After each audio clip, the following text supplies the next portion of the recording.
Hi, I'm Rebecca with the Nenana Ice Classic fan page. I was asked a question recently that I thought was a really good question, so I thought I would answer it here.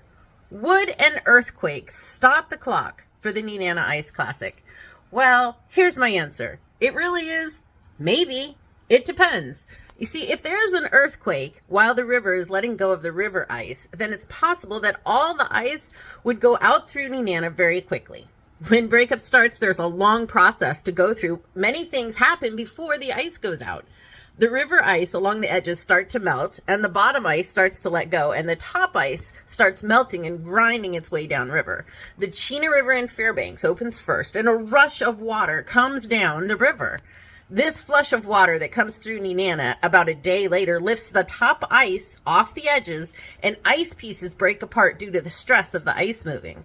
The tripod sits kind of near the middle of the river, and many times channels open up on each side before the middle section gives way.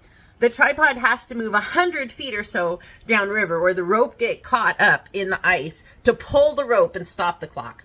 So if an earthquake happened at this point, it would most probably move the tripod and stop the clock. But just a note about the clock, so the clock is hooked up only about 3 days before the ice goes out. It is attached to the tripod in early April, and it's already ready to be hooked up when it's needed. So the cable that the flags is attached to the siren and the clock and the box of rocks. But that's in another video, so we'll talk about that then. I was on the riverbank one year during breakup when I felt an earthquake. There was still ice shore to shore, but there was open water about half a mile upstream from the tripod, and I stood there watching the river open up. There are a lot of earthquakes, in Alaska.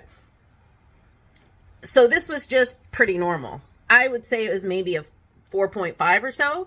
It wasn't long or loud or weird in any way. Just a quick shake.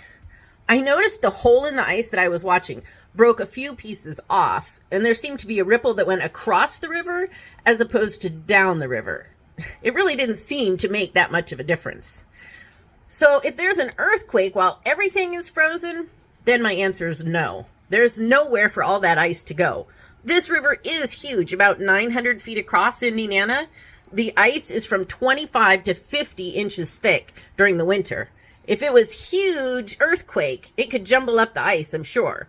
But the open areas would refreeze quickly as temperatures are below freezing from October to April. Have you ever seen breakup in Nenana? Subscribe to this channel and watch it happen. I will answer all your questions and keep you updated. I'm obsessed with the Nenana Ice Classic, and you should be too, because we watch ice melt for fun.